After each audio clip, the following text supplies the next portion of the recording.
Israel Iran இடையேயான போர் தீவிரமடைந்த நிலையில் G7 மாநாட்டில் இருந்து பாதியில் வெளியேறினார் அமெரிக்க அதிபர் ட்ரம்ப். அண்மை செய்தியாக பார்த்துக் கொண்டிருக்கிறோம். G7 மாநாட்டில் இருந்து வெளியேறினார் ட்ரம்ப். இஸ்ரேல் ஈரான் இடையேயான போர் காரணமாக கனடாவில் நடைபெற்று வரும் G7 மாநாடு இன்றுடன் நிறைவடையும் நிலையில் ஒரு நாள் முன்னதாகவே புறப்பட்டு சென்றார் ட்ரம்ப்.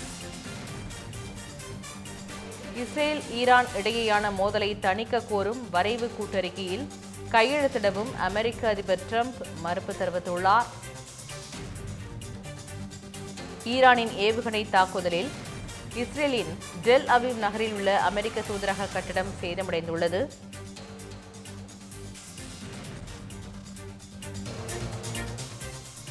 அமெரிக்க தூதரகம் அருகே ஏவுகணை வீசப்பட்டதால் டெஹ்ரானில் இருந்து வெளியேற உத்தரவிட்டிருந்தார் ட்ரம்ப். இந்நிலையில் G7 மாநாட்டில் இருந்து வெளியேறியுள்ளார் ட்ரம்ப். இதுகுறித்து விரிவான தகவலை தெரிவிப்பதற்காக மூத்த துணை ஆசிரியர் ஜோ மகேஸ்வரன் இணைப்பில் உள்ளார். மகேஸ்வரன், சொல்லுங்க, விரிவான தகவலை பகிருங்க. பராசக்தி, இஸ்ரேல் ஈரான் இடையிலான வான்வழி தாக்குதல் ரொம்ப தீவிரமா இப்ப நடந்துகிட்டு இருக்கு. ஈரான் நிறைய அணு ஆயுதங்களை தயாரிச்சுக்கிட்டு இருக்கு. அணு ஆயுத தயாரிப்பை முற்றிலுமாக அவர்கள் கைவிடணும். இது குறித்த ஒரு உடன்பாட்டுக்கு அமெரிக்கா மேற்கொள்ளுகிற பேச்சுவார்த்தை உடன்படிக்கைக்கு ஈரான் ஒத்து வரணும். அப்படி இல்லைன்னா அந்த நாடு கடுமையான விளைவுகளை சந்திக்க நேரிடும் என்று அமெரிக்காவும் சொல்லியிருக்கு. அதே போல இஸ்ரேலும் அதான் சொல்லுது. அவங்க அணு ஆயுதத்தை வச்சிருக்காங்க, எங்களை காப்பாத்திக்கிறதுக்காக, தற்காப்புக்காக நாங்க ஈரான் மீது தாக்குதலை நடத்துறோம். அணு ஆயுத கட்டமைப்பை முற்றிலுமாக நாங்க சீர்குலைக்கும் வரை, நிர்மூலமாக்கும் வரை எங்களுடைய தாக்குதல் தொடரும்னு சொல்லியிருக்காங்க. அதே நேரத்துல ஈரானும் பதில் தாக்குதலை வான்வழியில இஸ்ரேல் மீது நடத்தியிருக்கு. இஸ்ரேலுடைய தலைநகர் டெல்லவி உள்ளிட்ட இடங்கள்ல தாக்குதல் நடத்திருக்கு. அங்க அமெரிக்கா தூதரக கட்டிடத்துக்கு முன்பாகவே தாக்குதல் நடத்தப்பட்டதுல அமெரிக்க தூதரகத்தினுடைய கட்டிடமும் கொஞ்சம் ஒரு பகுதி சேதமடைஞ்சிருக்க சூழல்ல எங்கள் மீது தாக்குதல் நடத்தினால் நாங்க கடுமையான தாக்குதலை நடத்துவோம் அப்படின்னு அமெரிக்காவுடைய அதிபர் டொனால்ட் ட்ரம்ப்பும் தெரிவித்திருந்தார். இதற்கு இடையில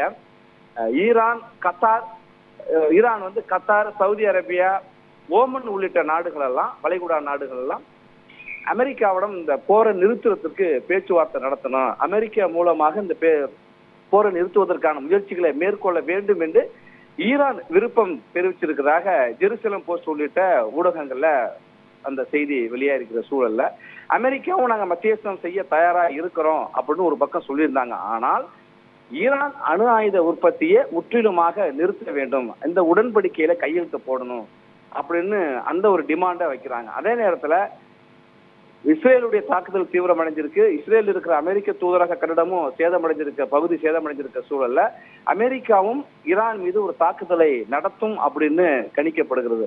அதுக்கு முன்னதாகவே அமெரிக்கா சொல்லியிருக்காங்க, டெஹ்ரான்ல இருக்கிற ஈரான் நகரங்கள்ல இருக்கிற அமெரிக்கர்கள் பாதுகாப்பான இடத்திற்கு போயிருங்க, இல்ல வெளியேறிருங்க, உடனடியா எல்லாருமே வெளியேறிருங்க, தேவையில்லாம நடமாட வேண்டாம் அப்படிலாம் சொல்லியிருக்க சூழல்ல ஈரானுடைய வான் கட்டுப்பாட்டு பகுதியை கிட்டத்தட்ட 30% எங்களுடைய கட்டுப்பாட்டுல இருக்கு அப்படின்னு இஸ்ரேல் சொல்றாங்க. ஏன்னா இந்த தாக்குதல் என்பது இரண்டு நாடுகளுக்கும் இடையில தரைவழி தொடர்பு எல்லை என்பது இல்ல, வான்வழியான தாக்குதல் இடையில சில நாடுகள் இருக்கிற சூழல்ல வான்வழி தாக்குதல் தான் தொடர்ந்து நடந்துட்டு இருக்கு. அந்த வான்வழி தாக்குதலை தடுத்து நிறுத்துறதுக்கும் பாதுகாக்கிறதுக்கும் வான் கட்டமைப்பு ரொம்ப முக்கியம்.